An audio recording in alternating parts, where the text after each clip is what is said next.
All right, so you all heard in the last episode, he's going to thanks Mel for coming on board. You all heard what Mel is saying. This is it. We're now going to come to a conclusion. He's going to bring it all together, and he's going to take a position. Obviously, from what AJ Deuce has taken a position, Mel is going to either agree or disagree. You also can agree or disagree. Waiting to hear. Let's see where you've come with it. Let's see what your conclusion is. Over to you, Mel. Okay, so untangling the mystery of the inscriptions. Here's the big one. Elzerius Horn was custodian of the Holy Sepulchre in Jerusalem between 1725 1726, and basically he makes a record of the inscription. He did not only deliver designs of a new drum that have been imprinted in countless academic articles, but also a dedicatory inscription, one that only comes as a surprise to those who have not paid attention, that was overlooked by the same academics. It means nothing less than the correction of Al-Malik's signature to Al-Mamun was not there in the early 18th century. Now we also know that not long before Al-Malik's signature was not there either. It must have originated in the 1520s and 1530s with Umar's signature. Now I can't read Arabic, and I don't know how clear that is to Arabic readers, but according to AJ Deuce, the inscription says that Umar was the builder of the Dome of the Rock. This is what Horn had written down. But later, as we'll see, this was removed and changed. It became Abdul al-Malik for a while, and then later it was changed to Al-Mamun. Now, a little bit of an aside. According to detailed architectural drawings undertaken by Ernest Tatum Richmond around 1920, the modern drum is circular. There is no viable case to be made how mosaics and inscriptions from the previously octagonal drum could have survived. So whatever is there in the drum, and these are not the ones that concern us in any case, but whatever is there, they are new. We can now confidently dismiss all mosaics and inscriptions on the drum and dome as 18th century works, fabrications, and fraudulent pretensions. The dedicatory inscription and its adjoining mosaics on the octagonal arcade leave us with few and precise choices within a fairly short period of time during the 16th and 17th centuries, Messianic Jews and Suleiman's successors. Okay, so the Serpent King mosaics and Umar inscription, 1523, 1543, Abdul al-Malik's dedication, 1720 to 1744 AD. So these are big findings. He says that given the pilgrimage certificate from 1544, the Jewish Serpent King and his royal brother designs on the inner octagonal find their origin then between 1523 and 1543. So that's the design that you see there on the right. It's a very strange one, and it's very hard to make out here, but basically it's like a snake's head with a crown on the top, right in the center. So he believes that was done in the period 1523, 1543. And above that, you can see the Arabic inscription. That's part of the 20-meter inscription that's around the arcade. The inscription is from the same time, but it must have sported Umar originally. Abdul al-Malik's dedication is a likely cover-up executed between 1720 and 1744 AD. They must have replaced the dedication by Umar from the Serpent King. Al-Mamun's correction is from the 18th or 19th century. Do you want to... Let me just so everybody's following you here. We're just looking here at the serpent's head, which is the 1544 mosaic.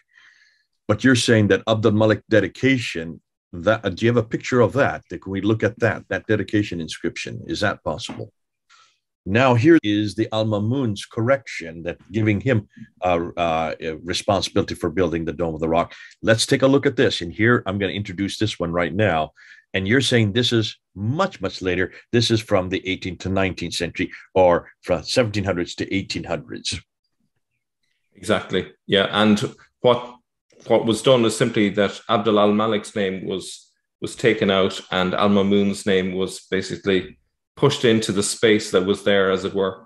And that's what you're looking at right there is what you see today. This is why, even when I was studying the Dome of the Rock back in the in the last century, back in 1995 under Gerald Hotting, he put this up there, and I remember him saying there is a confusion here as to who built it. Mamun's inscription name is there. That was probably added at a later date. You can see it's been added it's been superimposed over top. Okay, so 1804, we see at last evidence of the round drum, at least according to A.J. Juice. To me, it looks like an acorn.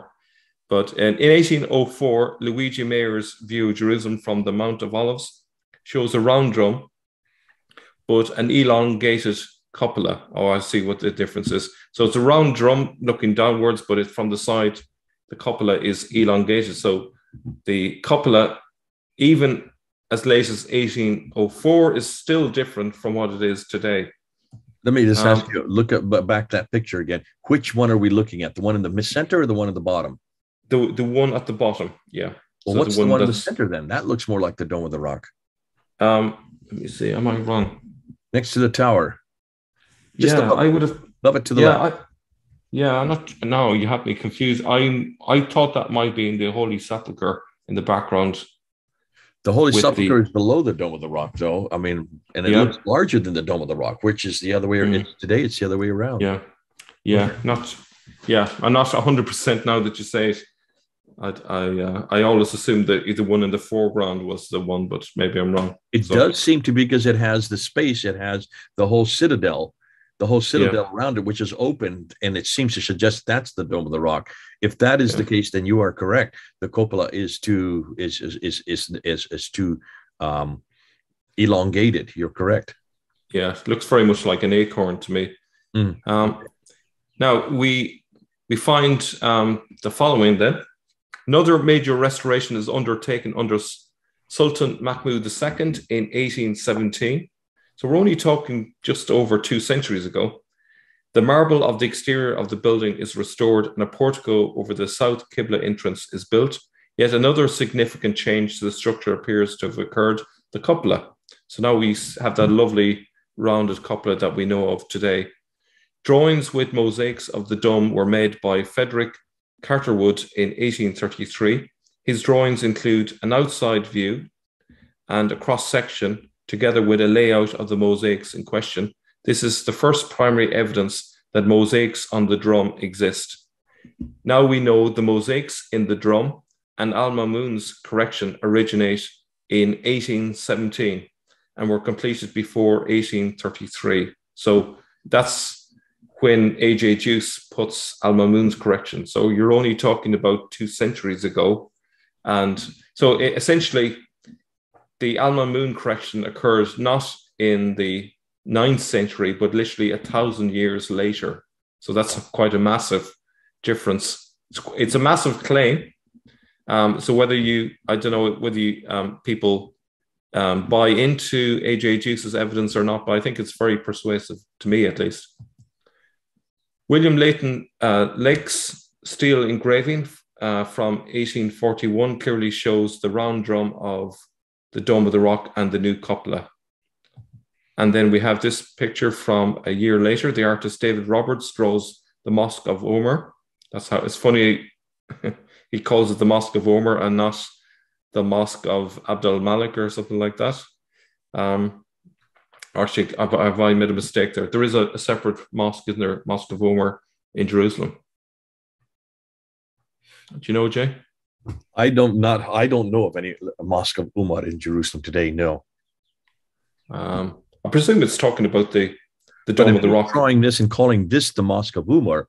What building are you referring to? That's the Dome of the Rock that you can see in the background. It must be, yeah. I just doubted myself there for a second, but then that would indicate that even despite the inscription, the tradition of referring it to as Umar's Dome of the Rock seems to have survived even the inscription. It have been retained, if incorrectly, nonetheless.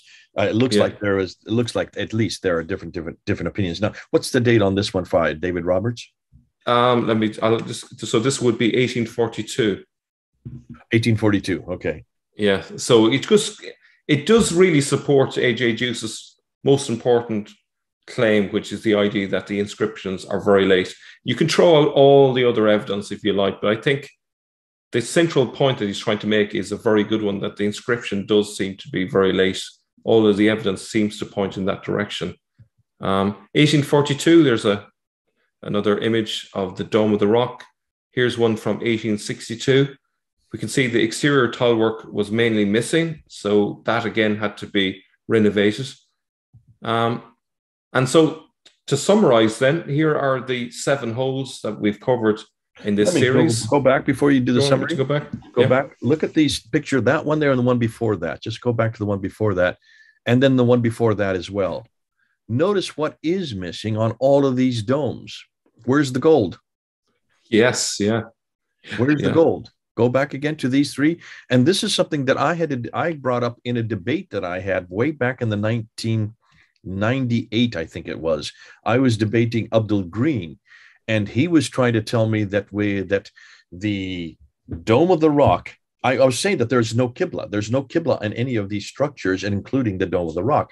And he came back after a break, and he just hammered me and said, Jay, you have no idea what you're talking about. Take a look at the southern portico. Above the doorway is chapter 2, verse 145, which talks about the Qibla change from Jerusalem down to the Masjid al-Haram. Of course, he considers that to be Mecca. And then he says, look at the drum. Look at the drum up here, and you see chapter 17, verse 1, which refers to the Miraj. That's the only reference we have to this event, where he goes from Mecca up to Jerusalem on the back of the winged horse, the Burak, and then bounces up to the 7 heavens from this place. And he says, that is proof that this was there from the very beginning. And I remember quickly going back while they went to do their prayers. I quickly went back and went through my books, and I came up with these images. And I noticed that there was no gold. And then I looked at the dates when it was renovated, and it was renovated in 1876. So I came back to him and says, no, you don't know what you're talking about, because what you're looking at are inscriptions, and also the ones that 17:1 and also the chapter 2 verse 145 to 149 were introduced in 1876, just a little over 100 years ago. This was not there in 691.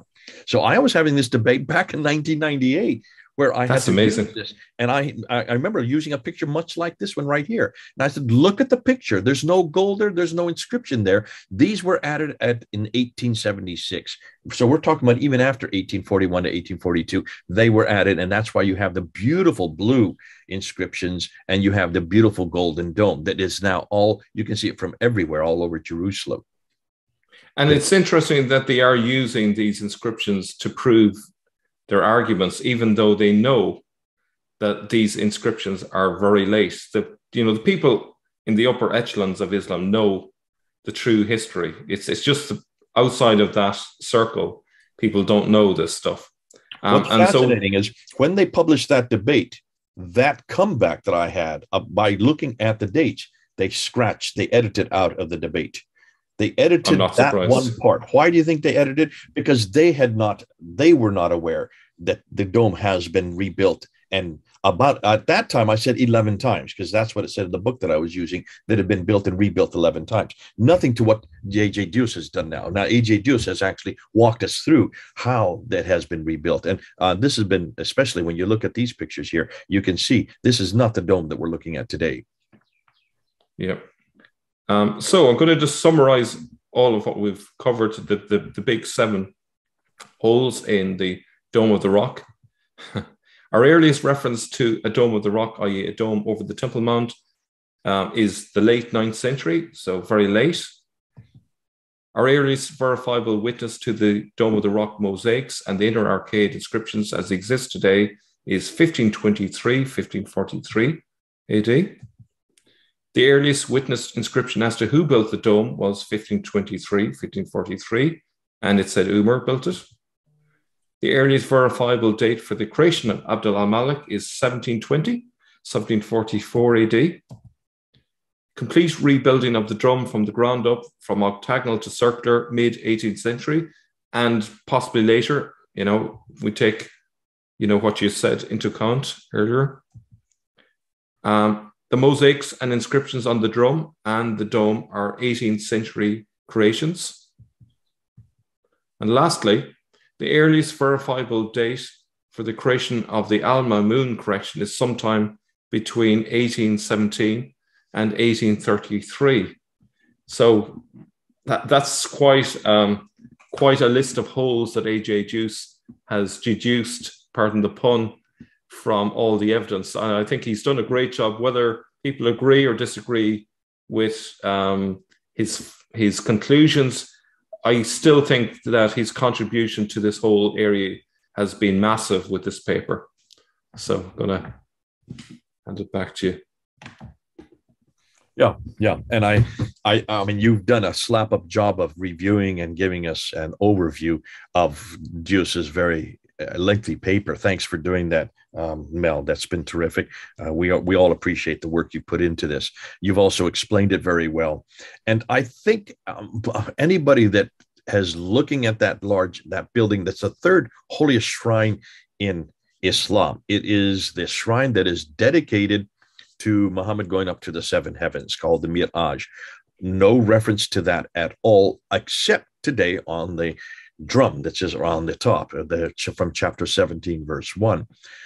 And obviously for Muslims, they have always, I've never heard anybody doubt that this was Abd al-Malik or that these inscriptions were by Abd al-Malik in 692. You have done a good job or I should say A.J. Juice has done a good job convincing me that we cannot make these statements that clearly anymore. We must be careful when we say this was built by Abd al-Malik. What are you talking about? Which part of it was built? Well, we know not the outer part, nor the drum, nor the mosaics at the top, nor the inscriptions around the outside. Those were probably introduced in 1876. We know from what you've been going through that almost all these, let me just go back through where you have the line for you go back to the whole seven different criteria from the very beginning, and you give a check of certification after each one. Yep, done that. Yep, done that. Yep, done that. You've missed the last one, but nonetheless, you did 6 of the 7. And what's fascinating is that those are not suppositions. Those are not intimations. Those are not our experience or what we do believe or not believe. These are actual following the evidence on the ground, always following the evidence of the ground. We've come to these conclusions. And that's why we can conclude this. So in the future, whenever Muslims say these are inscriptions attacking Jesus Christ in the 7th century, no one doubts that Jesus Christ was attacked. There were anti-Trinitarian views rampant through that part of the world. But don't use the Dome of the Rock as a support for that. Be careful. That's all we're saying. Be careful, because these inscriptions look like they don't even get introduced until either the 1500s or the 1700s. So that's all we can say at this point. And certainly this building was one of the greatest building of its day that we've always been saying, could well have been, but this is not it, not the one we're looking at here. This is not that building. This is a much newer rendition. And of course, it looks like we're not even sure who built this building. Is it Umar? Is it Mamun? Is it Abd al-Malik? I would suggest that we don't know. We will never know that. There was probably a building built by Abd al-Malik. We do know that Umar also built something up there. We do know that when Sophronius came and went into welcome him to Jerusalem after he had conquered Jerusalem, didn't really welcome him, but he wanted him to come pray at the Church of the Sepulchre. No, he marched right up to the Temple Mount. As a Jew, that would make sense. He wanted to bring back Jerusalem back to Judaism. He wanted to see the Messiah return again. This is where he would return. That would make sense. He would have built something there. Could it be this structure? No, obviously not. Now we now know this structure did not exist at all in the 7th century. What did exist? We will never know, because that has long gone. But please be careful of suggesting that what we're looking at today is a building that was built by Abd al-Malik. We do know that he would have built something there, yes, but nothing for what we're saying here. So this whole discussion on these inscriptions attacking the divinity of Jesus, attacking the Trinity, attacking his sonship, and that God can have a son. He cannot beget, nor is he begotten. These are, yes, important for that time period, but do not use the Dome of the Rock as a proof text that these were there to support that. Of course, we do have to take into consideration that there are coins that also reflect these same sayings. We do have the coins of Abd al-Malik from 696 and 697. Here is a gold solidus. I'm going to put it up here. And here is a copper, a silver rendition from the more eastern part, what is today Iran. The gold solidus from Damascus. These are coined, minted in 696, and they do have the Shahada, and they do have attacking not only that God is one, but that he has no associates, which is not the Shahada we have today. That is introduced in 696, 697. So those are there. We're not disputing that, because the coins are probably the best evidence. But we must be careful about suggesting that the Dome of the Rock can also support this injunction or can support these ideas. Not that early. Later, yes, but not this early. You want to end, say one thing like that before we head out and go on to another subject? Yeah, I would say that, this is not the final word in all of this. I think there's enough evidence here to suggest that we shouldn't take it as certain that inscriptions came from the 7th century. There's enough material there to seriously doubt that. So we need to go back to the drawing board. If we are going to affirm that the inscriptions come from the 7th century, we're going to need to find some witness to those inscriptions that early. I lean towards A.J. Juice being correct on this one, but obviously there is going to be a bit of a debate between people who disagree with his conclusions. But I think at the very least, people should kind of view this as making it less certain than it ever was before. Yes. This is what we're doing. We want to sift through. We want to find out. Obviously, the standard Islamic narrative says this was built by Abd al-Malik, and this was very clear as far as the standard Islamic narrative that this is referring to the Muhammad, the man. Muhammad, he is the prophet of God. That's what the standard Islamic narrative has always told us. That's what all our professors, our seminaries, our Bible school, our universities have always said. Now, we've just stuck this building into it. We've put the Dome of the Rock into it. We've took the arcade into it. We've put the drum into it. And we've asked to look and see what's come out from behind. And what we're finding is not at all a 7th century environment. What we're finding that comes out is all from the 14th, 15th, 16th, 17th, and 1800s, as late as the 19th century. We need to sift this material. We'll continue to do so. We want to give thanks to A.J. Dios for doing the research for us. And I especially want to thank you, Mel, for unpacking it so that we can understand it, so we don't have to wade through all that massive material. But this is a green paper moving into a white paper. What does this mean? How does this have to help with our whole context of origins of Islam? Well, it puts back the dates hugely, enormously, not at all the 7th century. This could be 800 to 900 to 1,000, and in some cases, 1,200 years later. Great. Thanks again, Mel. This is, let's see how people respond. Let's see if they agree or disagree. You have the comments right at the bottom. Nonetheless, from Mel and me through 3,000 miles apart, over and out.